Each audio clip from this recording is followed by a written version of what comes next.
नमस्कार दोस्तों, मैं डॉक्टर डी गोयल न्यू उड़ान क्लासेस के ऑनलाइन डिजिटल प्लेटफॉर्म पर आपका स्वागत करता हूं। तो सबसे पहले जो मैं आपको पूछना चाह रहा हूं वो ये पूछना चाह रहा हूं कि बुक्स जो है न्यू उड़ान गाइड जो है वो जिन स्टूडेंट्स के पास पहुंच चुकी है उनको कैसी लगी है। अपने कमेंट्स करके भी आप बता सकते हैं। लगभग हरियाणा और पंजाब के जो स्टूडेंट्स थे जिन्होंने सबसे पहले ऑर्डर दिए थे, और हरियाणा में जो अपने पर्सनल सहायक का एग्जाम है वो बहुत ही जल्दी, अभी शायद 18 जुलाई के आसपास ही है, तो उनको ऑल द बेस्ट। मेरी विशेष है कि वो सेलेक्ट हुए और जो न्यू उड़ान गाइड उनको मिली है उसका वो पूरी तरह से उपयोग कर पाए।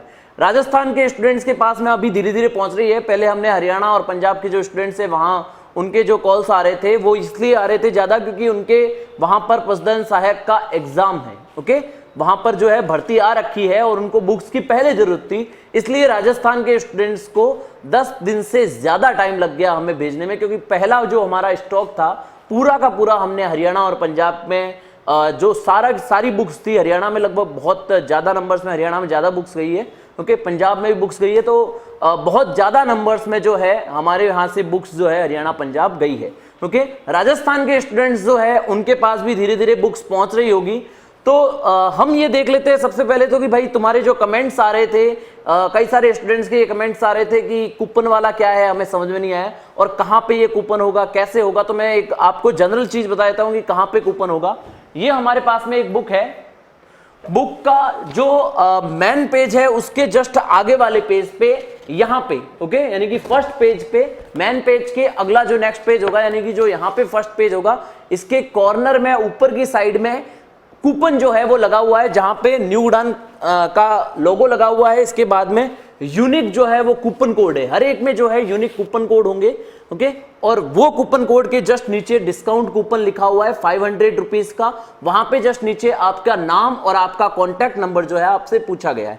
ओके, बहुत सा लगभग जो है हमने सारी बुक्स जो हरियाणा पंजाब भी भेजी है उनके पास भी ऐसा कूपन जो है वो पहुंचा होगा। ओके, और जो जिनके पास में अगर नहीं पहुंच पाया है तो हाथों हाथ वो भाई अभी न्यू उड़ान क्लासेस के जो आपको नंबर दे रखे हैं उन पे कॉल कीजिए और अपना कूपन जो है वो जरूर ले लीजिएगा, क्योंकि आपका अगर मान लो आपके अगर काम नहीं आया, अगर आपने ऑनलाइन कोर्स परचेज कर रखा है तो आपके कोई छोटे भाई बहन हो या किसी के भी वो 500 रुपए कूपन काम आ सकता है, क्योंकि 2500 रुपए का कोर्स जो है वो जनरली मिल रहा है अभी। ओके, और अगर उस पर 500 रुपीज ऑफ मिल रहा है तो ये बहुत अच्छी चीज है आपके लिए।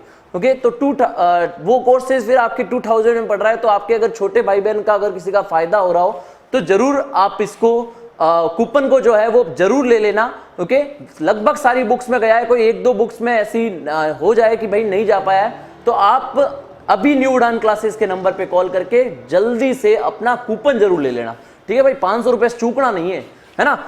तो ये यहां पर होगा। अब बहुत सारे स्टूडेंट से पूछ रहे थे कहां यूज हो सकता है, तो भाई सबसे पहले तो ऑनलाइन जो कोर्स है हमारे न्यू उड़ान क्लासेस पे, जितने भी ऑनलाइन कोर्सेज है उस पे 500 रुपीज की छूट मिलेगी। ओके, जितने भी कोर्सेज है अभी भी हमारे नेक्स्ट और कोर्सेज बन रहे हैं जेट के, और जितने भी कोर्सेज जो होंगे उसमें जो है आपको ऑनलाइन 500 रुपीज ऑफ मिलेंगे। इसके अलावा नेक्स्ट थिंग जो है ऑफलाइन बैचेज में, ओके, ऑफलाइन बैचेज में भी जो है वो आपको 500 रुपीज जो है ऑफ मिलेंगे। कई सारे स्टूडेंट्स का ये था कि भाई हमने ऑनलाइन जो है कोर्स ले रखा है तो हम कहाँ यूज करें। ऑफलाइन आप यूज कर सकते हो, या आप अगर यूज नहीं करना चाहते हो तो कोई आपके छोटे भाई बहन है, कोई आपके फ्रेंड्स वगैरह है, वो उन कूपन्स को यूज कर सकते हैं। वो 500 का वो कूपन्स जो है उसको यूज कर सकते हैं। ओके, तो आप कहीं ना कहीं न्यू उड़ान से संबंधित ऑनलाइन तथा ऑफलाइन कोर्सेज में 500 का कूपन जो है वो यूज कर सकते हो। मतलब ये 650 की आपको बुक, और कई सारे स्टूडेंट के जो कमेंट आ रहे थे मैं सारे बता रहा हूं कि उनके क्या क्या आंसर्स है। ओके, कई सारे स्टूडेंट्स को ये लग रहा है कि भाई ये बुक जो है वो थोड़ी महंगी है।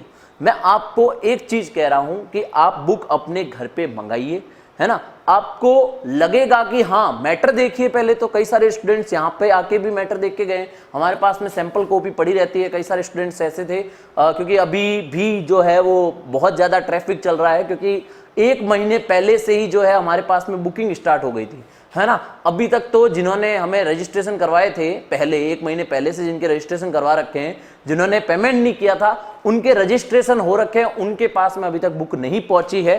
रीजन ये है क्योंकि बहुत ज्यादा ट्रैफिकिंग हो गई। हमने छपवाने के लिए जितनी दी थी उससे ज्यादा जो है हमारे पास में ऑर्डर्स आ गए, और हरियाणा पंजाब की जो वैकेंसी थी उस वजह से थोड़ी प्रॉब्लम आ रही है, क्योंकि भाई हरियाणा पंजाब में तुम्हारे तो भाई भर्ती आएगी तब काम आएगी बुक, लेकिन हरियाणा पंजाब में भर्ती आ रखी है तो वहां पे ज्यादा जरूरत थी, इसलिए पहले हमने पूरा का पूरा एक स्टॉक जो है वो वहीं पे भेजा है। दूसरा जो स्टॉक हमारे पास में आया है वो पूरी तरह से राजस्थान के स्टूडेंट्स के लिए है। ओके, तो जिनके पास में अभी भी बुक्स नहीं पहुंची, कई कारणों से देखो थोड़ा सा हो गया है, डिस्टेंस हो गई मेंटेन, तो जल्दी ही आपके पास में बुक पहुंच जाएगी। थोड़ा सा भाई धैर्य रखना है ना, तो पहुंच जाएगी। आपने अगर पेमेंट कर दिया है तो न्यू उड़ान क्लासेस जिम्मेदार है आपके पेमेंट्स के लिए और आपकी बुक आपके घर तक पहुंचाने के लिए, है ना, तो वो टेंशन मत लो। दूसरा भाई एक दो स्टूडेंट्स का ये भी कमेंट था कि 650 रुपए महंगे पड़ रहे हैं। महंगे नहीं है भाई, तुम्हारे घर तक जो है वो बुक पहुंच रही है। आप अगर नॉर्मली देखोगे किसी भी बुक को, अगर फ्लिपकार्ट या अमेजन पे देखोगे तो वो आपके नॉर्मल से थोड़ी महंगी पड़ती है, क्योंकि वो घर पहुंचाने का जो रुपया जो होता है जो आपके घर पहुंचाने का वो भी लगता है भाई, है ना, तो वो आपके घर तक पहुंच रही है। ये आपके लिए सबसे अच्छी, क्योंकि कोविड में अभी आप खुद आके नहीं ले सकते हो।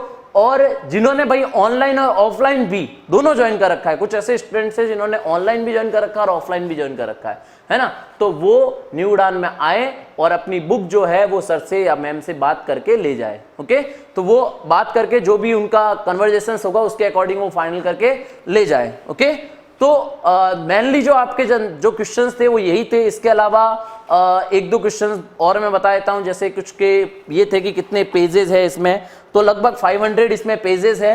ओके, 10 में डिवाइड कर दिया गया है इसको।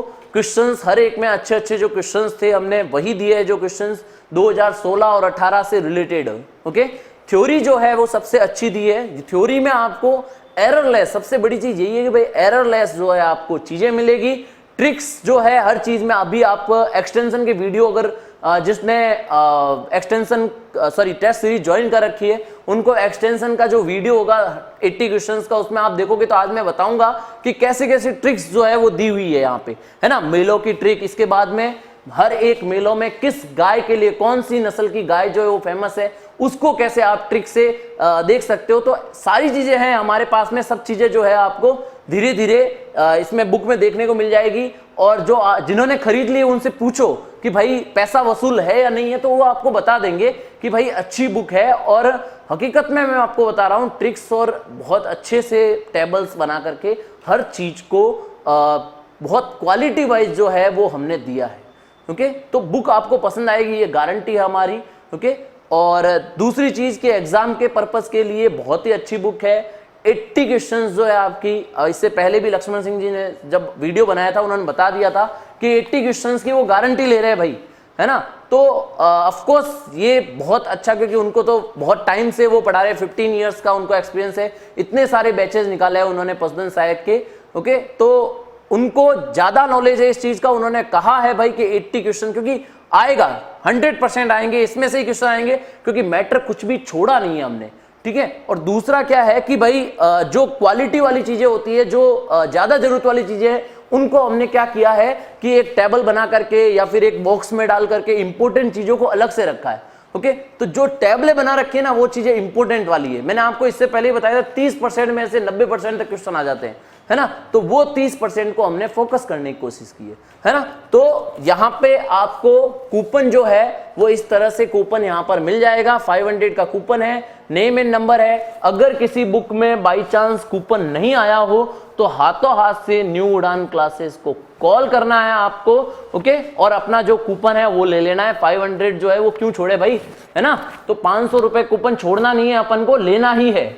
ओके, तो अब इसके बाद में अपन चलते हैं एक्सटेंशन पे। एक्सटेंशन का टेस्ट जो है वो बहुत पहले हो गया था, लेकिन किसी कारणवश वीडियो जो है थोड़ा लेट आ रहा है। तो पहले क्वेश्चन पे अपन चल लेते हैं कि नस्ल सुधार कार्यक्रम की सफलता के लिए आवश्यक है। नस्ल सुधार कार्यक्रम, सीधा से बात है भाई, अपने राजस्थान में देखा होगा तुमने कि दूध कम आ रहा है और ऐसी नस्लें जो होती है जिनको इंप्रूव करने की जरूरत है ना। किसान का पैसा कम लगे और इनपुट कम हो और आउटपुट ज्यादा हो, है ना, पैसा कम लग करके अच्छी चीजें मिले ना, तो ये चीजें जो है वो यहाँ पर जरूरी है कि नस्ल सुधार को कैसे कर सकते हैं अपन। नस्लें जो है गायों की और भैंसों की, उनको कैसे सुधार कर सकते हैं। तो पहला दिया हुआ है भाई अवांछित प्रजनन को रोकना, है ना। अवांछित का मतलब अपन जो चाहते हैं ना उसी के साथ में उसकी सांठगांठ हो, उसका समागम हो, है ना, ताकि क्या हो कि जो संतति प्राप्त हो, जो ऑफस्प्रिंग्स अपन को मिले, वो जो है वो बहुत ही अच्छी क्वालिटी की मिले, है ना।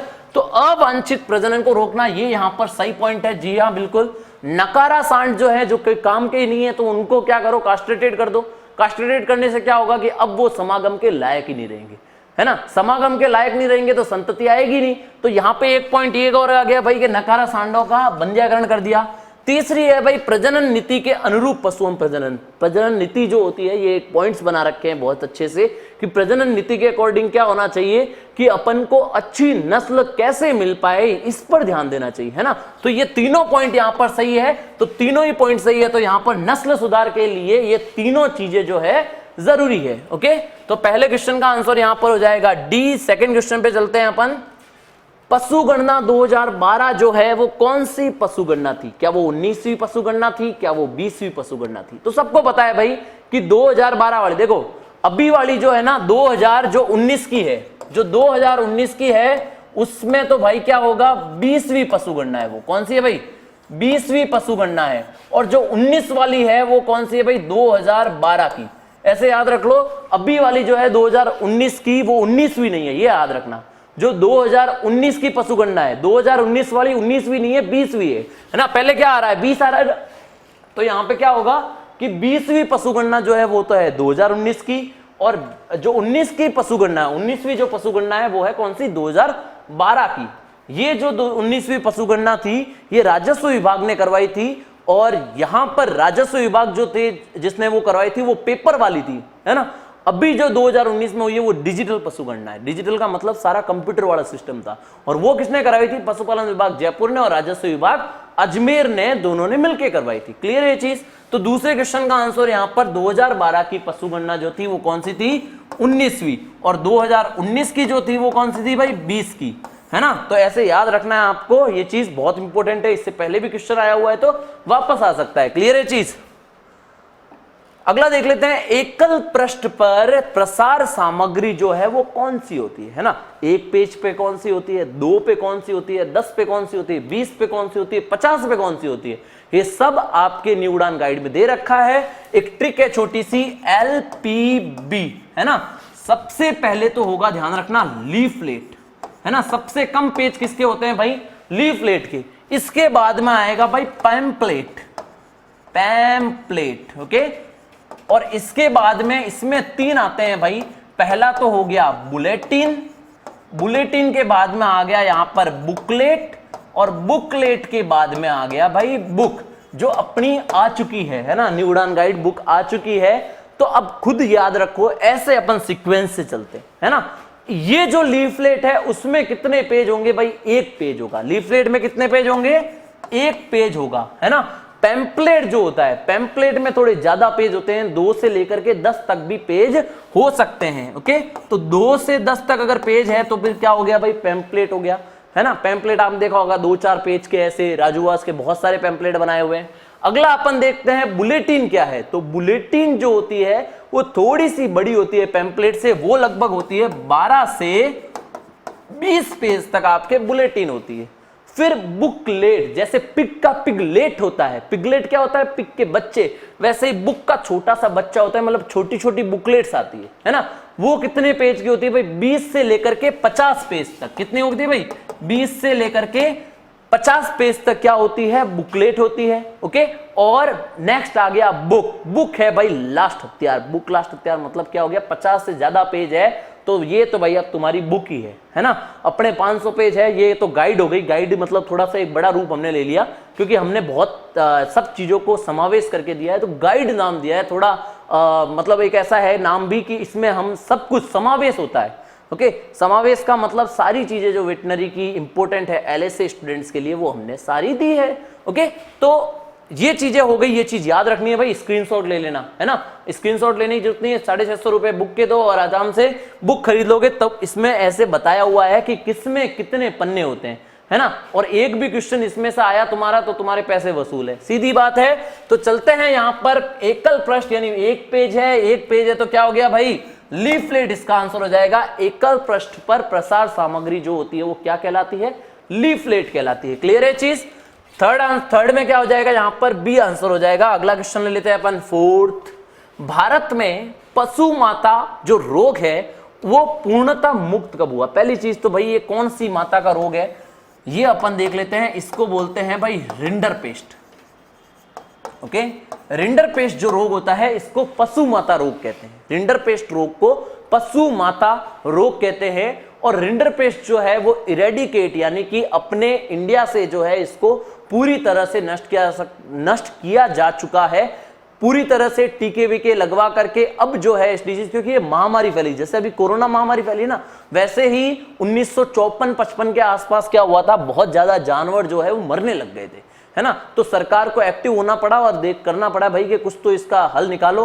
तो धीरे धीरे करके वैक्सीन आए। वैक्सीन अभी तो कोरोना तो क्या है कि मनुष्य को मार रही है, इसलिए थोड़ा जल्दी जल्दी वैक्सीन आ गए। उनके क्या है कि जानवरों पे इतना थोड़ा ध्यान लोग कम देते हैं, तो इसलिए क्या होता है वैज्ञानिक आराम से इसके वैक्सीन वगैरह लेके आए। और पूरी तरह से, हालांकि पूरी तरह से 2004 में, कितने 2004 में पूरी तरह से क्या कर दिया गया, इरेडिकेट कर दिया गया। कौन सा? रिंडरपेस्ट जो रोग है वो 2004 तक पूरे भारत में से इरेडिकेट कर दिया गया। इरेडिकेट का मतलब ये होता है कि भाई हमें एक ही केस नहीं आवे ना, है ना। तो फोर्थ जो है इसका आंसर आ जाएगा आपका बी। अगला है भाई राजस्थान में सुअर का सरकारी फार्म कहां है? तो ये क्वेश्चन आपके इससे पहले शायद 2016 या 18 में से किसी में पूछा हुआ है। अलवर इसका आंसर है। ये आपके सारे के सारे जो भी फार्म हाउस है वो आपके एक्सटेंशन में टेबल बना करके अच्छे से दिए हुए हैं कि कौन सा फार्म कहां पर है, प्रजनन फार्म या सारे के सारे फार्म। ओके, तो पांचवें का आंसर क्या हो जाएगा आपका सी। सिक्स्थ का देखिए, राजस्थान का बकरी वंश की संख्या में भारत में कौन सा स्थान है? तो ये भी क्वेश्चन आपके इससे पहले वाले सालों में आया हुआ है और अच्छे से टेबल देख करके इसमें बताया हुआ है आपके न्यू उड़ान गाइड में, है ना। हर एक का फर्स्ट किसमें है, कौन सा फर्स्ट है किसी। अब यहां तो बकरी, तो भाई बकरियां तो राजस्थान के अलावा और कहीं होनी नहीं है, क्योंकि बाड़मेर में इतनी बकरियां है ना, तुम मतलब वहां पर जाओगे ज्यादातर जो लोग है वहां पे बकरी के दूध से ही चाय और वगैरह सब वहां पर होता है ना। तो बकरियां जो है बाड़मेर में सबसे ज्यादा होती है। बाड़मेर, ब से बकरी। और पहला स्थान जो है राजस्थान का भारत में जो है पहला स्थान है। ओके, तो यहां पर राजस्थान का कौन सा स्थान है भाई? पहला स्थान है। संख्या जो है वो 2018 में पूछी हुई है ना। 2018 में पूछी थी, 2012 के अनुसार अब तैयार रहना 2019 के अनुसार। 2019 की पशु गणना जो है उसका पूरा का पूरा डाटा आपको न्यू उड़ान गाइड बुक में मिल जाएगा। ओके, तो 6 का आंसर हो जाएगा आपका ए। 7 चलते हैं, राजस्थान में कौन सी योजना केंद्र की सहायता से चल रही है ना। देखो यहां पे केंद्र जो होता है, केंद्र भी अपनी ज्यादातर कुछ रोगों से बचाव के लिए अपनी कुछ योजनाएं चलवाता है ना। तो राजस्थान की कौन सी योजनाएं हैं, ये सब चीजें, और भारत की कौन सी योजनाएं, ये अलग अलग अपने बुक में दी हुई है ना। राजस्थान की कौन कौन सी योजना है और भारत की कौन सी योजना है, बहुत सिंपल सा क्वेश्चन है। जब आप वो एक्सटेंशन में पढ़ लोगे, और आई होप तुमने, जिसने कोर्स ज्वाइन कर रखा है उसने पढ़ा भी होगा कि राजस्थान की कौन कौन सी योजना है और भारत की कौन सी है। तो तुम्हें पता है निःशुल्क दवा योजना, ये अशोक गहलोत सरकार ने चलाई थी निःशुल्क दवा योजना 2012 के आसपास। तो ये ऑफ कोर्स किसकी योजना हो गई? राजस्थान की योजना है। इसके बाद में बंध्याकरण योजना, कास्ट्रेशन योजना बहुत टाइम से चल रही है। ओके, तो ये भी क्या है? राजस्थान की योजना है। मुंह पक्का और खुर पक्का टीकाकरण, जो एफएमडी रोग होता है, इसका जो वैक्सीनेशन होता है, ये भाई एफएमडी का वैक्सीन जो है वो कौन लगाते हैं? केंद्र वाले लगाते हैं। तो यहां पे आपको ध्यान रखना है, आंसर क्या हो जाएगा? सी आंसर हो जाएगा। 7th का आंसर क्या है? यहां पे सी आंसर है। क्लियर है चीज? ओके, 8th क्वेश्चन अपन देख लेते हैं। पशुधन निःशुल्क योजना का राजस्थान में कब शुभारंभ हुआ? तो भाई अशोक गहलोत सरकार है ना, उसने जैसे भामाशाह टाइप से, मतलब भामाशाह टाइप से अगर योजना जब निकाली थी इंसानों के लिए, वैसे ही क्या है कि भाई निःशुल्क दवा योजना जो है, पशुओं को निःशुल्क टाइप से दवा मिल सके, इसके लिए आपने देखा होगा अगर जो फील्ड में काम करते हैं तो कई सारी ऐसे राजस्थान सरकार द्वारा निःशुल्क प्राप्त, है ना, कई सारी दवाइयों पे, गोलियों पे लिखा होता है। तो निःशुल्क दवा योजना जो है वो राजस्थान में कब स्टार्ट की गई थी? 2012 में। और कब? 15 अगस्त 2012 में जो है वो स्टार्ट की गई। ओके, तो ये याद रखना है आपको। 15 अगस्त को आजादी मिली थी और पशुओं को दवा भी फ्री कब मिली थी भाई? स्वतंत्रता के दिन। ओके, तो यहां पे आंसर हो जाएगा 8th का ए। 9th है भाई, प्रसार शिक्षा के लिए सत्य कथन जो है वो कौन सा है? प्रसार शिक्षा भाई साहब एक्सटेंशन है, और एक्सटेंशन को बहुत अच्छे से मैंने तुम बता दिया कि भाई एक्सटेंशन क्या चीज होती है, कि नवीनतम तकनीकें जो होती है ना, कि नई चीज बन गई ना तो उन्हें लोगों ने और किसानों ने किधर पहुंचा सको। आज जो चीज होती है ये होती है आपके प्रसार शिक्षा, है ना। नवीनतम तकनीकों को किसानों तक पहुंचाना ये है प्रसार शिक्षा। तो अब इसमें देख लो क्या क्या चीजें कर सकते हैं अपन। मानसिक सोच में परिवर्तन, लोगों की सोच में परिवर्तन लावणों के भाई थे पहला जो गायों जानवरों से आप जो प्लॉफिंग करते थे, हल जोतते थे, है ना, अवनीकरण मशीनें आएगी, ट्रैक्टर आएगी और चीजें आएगी, उन्हें यूज करो। तो नवीन तकनीक है तो नवीन तकनीकों को पुरानी तकनीकों को हटा करके नवीन तकनीकों से विस्थापित कर देना, ये चीज जरूर मानसिक परिवर्तन में चेंजेस होना चाहिए। बदलाव लाने में सहायक, बदलनी है चीजें, है ना। नवीनतम तकनीक क्या है भाई, नई चीज है, नई चीज यूज करो, पुरानी क्यों यूज करो, है ना। तो यहाँ पे ये भी चीज है। और उत्पादन बढ़ाने में सहयोगी, है ना। पहले पता नहीं था किसानों को, पशुपालकों को कि भाई दूध कैसे बढ़ाते हैं, है ना, और भी फैट उसमें जो होता है वो कैसे बढ़ाते हैं। आज के दिन में लोगों के पास में नई तकनीकें आ गई है और वो नवीन तकनीकें जो होती है वो पुरानी परंपरागत तकनीकों को विस्थापित कर रही है। तो यहां पर आपका आंसर हो जाएगा डी, क्योंकि प्रसार शिक्षा जो है, प्रसार शिक्षा आपके क्या काम आ रही है, नई चीजों जी की है, वह किसानों ने बतावा, पुरानी चीजों उनको दिमागो इरेज कर दे, है ना। तो यहां पे 9th का आंसर हो जाएगा आपका डी। ओके, अगला अपन देख लेते हैं भाई 10वां क्वेश्चन। पंचायती राज का शुभारंभ जो है वो कब हुआ था? पंचायती राज का शुभारंभ भाई नागौर जिले से हुआ था, है ना। जो नागौर वाला है राजीव जी थोड़ा, क्योंकि जवाहरलाल नेहरू ने, पंडित जवाहरलाल नेहरू जो कि उस टाइम के प्रधानमंत्री थे, उन्होंने 2 अक्टूबर 1959, कितना 2 अक्टूबर 1959 में पंडित जवाहरलाल नेहरू ने नागौर से, नागौर में सबसे पहले जो है वो पंचायती राज व्यवस्था का शुभारंभ किया था, है ना। पंचायती राज मतलब कि पहला तो जिलो होता है, मैं जिलो की नहीं है, जिलो रे मोई नहीं आना चाहिए, पंचायत आनी चाहिए, पंचायत समिति आनी चाहिए, ठीक है। तो एक मतलब क्या हो गया कि छोटे छोटे उनकी इकाइयां बनाई है, ओके। जिलों की भी, जिलों के अंदर छोटी छोटी इकाइयां जो है वो सबसे पहले जो है किसने बनाई थी? पंडित जवाहरलाल नेहरू ने नागौर में बनाई थी। कब? 2 अक्टूबर 1959। आंसर हो जाएगा आपका 10th का बी आंसर हो जाएगा। क्लियर है चीज? नेक्स्ट क्वेश्चन पे अपन चलते हैं। 11th जो क्वेश्चन है वो है पंचायती राज में प्रथम स्तर पर मुखिया जो होता है वो कौन होता है? भाई चीज अगर थाने में बता दे तो थे लागी थाने के, यार गलत चीज बता रही हो, क्योंकि यार तुम्हें खुद पता है पंचायती राज के 3 स्तर है। पहला स्तर है भाई गांव रो स्तर, सबसे पहला स्तर है भाई ग्राम का स्तर, है ना, कि गांव में मुखिया कौन हुए। दूसरा स्तर है भाई पंचायत समिति का स्तर, ये त्रिस्तरीय है भाई। पहला तो है गांव, दूसरा है भाई पंचायत समिति जिसमें प्रधान हो करे, और तीसरा है भाई आपके जिला स्तर पे। और अब आपको खुद पता होगा कि इसका आंसर क्या होगा कि भाई पहला स्तर कौन सा है कि गांव, और गांव में मुखिया कौन हुए भाई? ध्यान है, सरपंच जो होता है वो ग्राम का मुखिया होता है। इसका आंसर हो जाएगा 11th का ए आंसर हो जाएगा। क्लियर है चीज? सरपंच आंसर हो जाएगा यहाँ पे। अगला अपन क्वेश्चन देख लेते हैं 12वां क्वेश्चन की बकरी विकास कार्यक्रम में इंडो स्विस योजना, ठीक है। बकरी के विकास कार्यक्रम में इंडो स्विस परियोजना जो है वो कहां आरंभ की गई थी? तो भाई बकरी विकास परियोजना, ठीक है, ये इंडो सर्विस जो परियोजना है ये इंडिया और स्विट्जरलैंड, नाम हो गई ध्यान पड़े। इंडो मतलब कहीं होगा, इंडो मतलब अंडा नहीं है, यहाँ पे इंडिया है यानी भारत, ठीक है। एक तो भारत और स्विस का मतलब हो गया यहाँ पर स्विट्जरलैंड, है ना। कभी जाओ घूमने तो जरूर पूछ के आना कि बकरियों पे कैसे इन्वेस्ट करने को इनको मिल गया। स्विट्जरलैंड और भारत की योजना है। रामसर जो है जगह, वहां पे ये चल रही है। रामसर अजमेर में जगह है, वहां पे चल रही है, और चल रही थी 1981-82 के आसपास।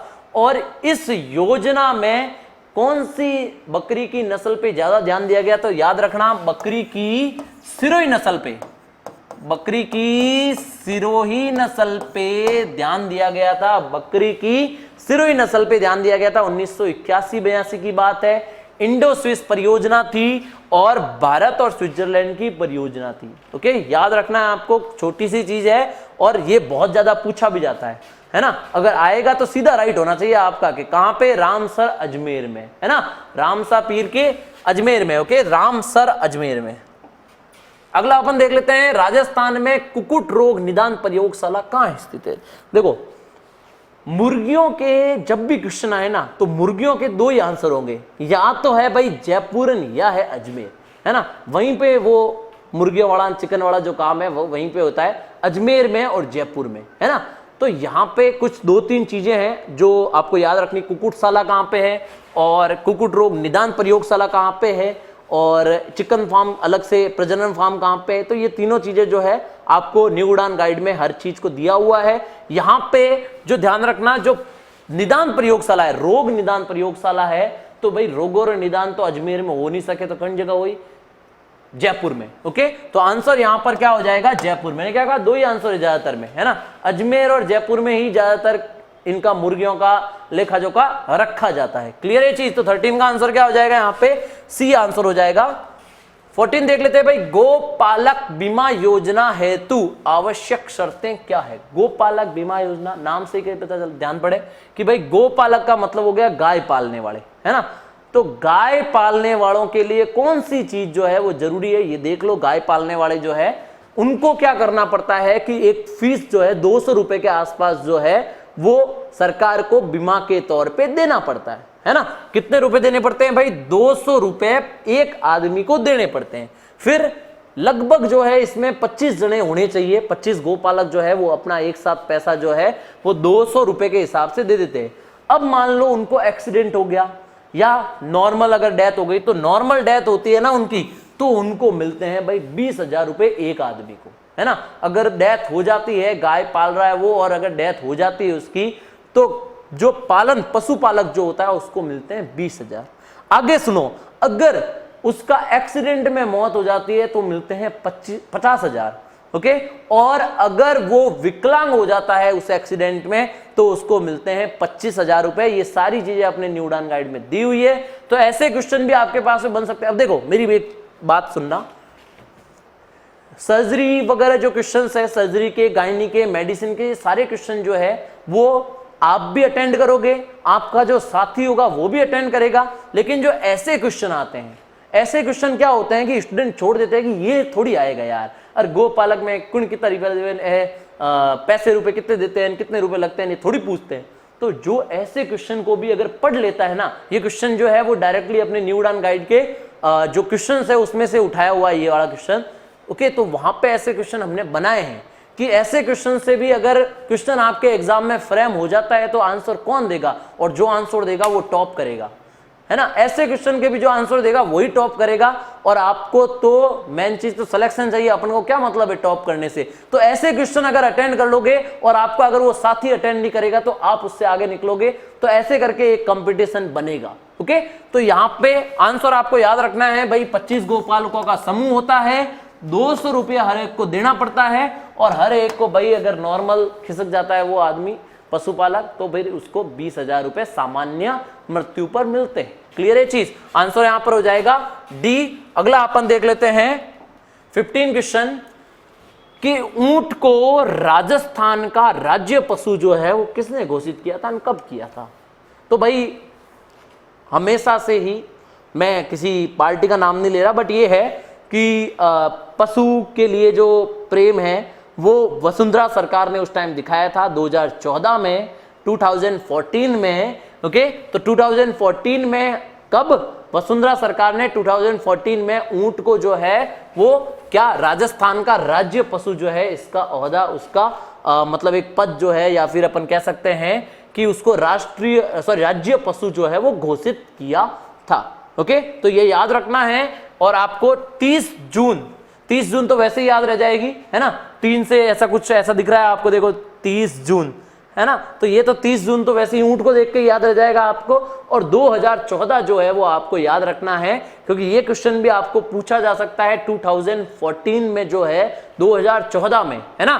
14 में ऊंट, 14 में ऊंट जो है इसको क्या दिया गया था, राज्य पशु का ओहदा दिया गया था। ओके, अगला अपन देख लेते हैं 16 क्वेश्चन, पशु गणना किस विभाग द्वारा की जाती है। तो देखिए, मैं आपको यहां पर इससे पहले जो अपना जनसंख्या वाला क्वेश्चन आया था उसमें मैंने बताया था कि भाई 19वीं जो पशु गणना थी ना, तब तक तो जो रेवेन्यू विभाग है, यानी कि जो राजस्व विभाग है, ये जनसंख्या कैलकुलेशन करवा रहा था, है ना। 2019 में जो 20वीं पशुगणना हुई थी, जिसमें राजस्व विभाग के साथ साथ जो है अपना जो पशुपालन विभाग है, पशुपालन विभाग जो है वो भी उसमें शामिल था, और डिजिटल पशुगणना हुई थी। ये याद रखना आपको, डिजिटल पशुगणना हुई थी। क्लियर है चीज। अगला अपन देखते हैं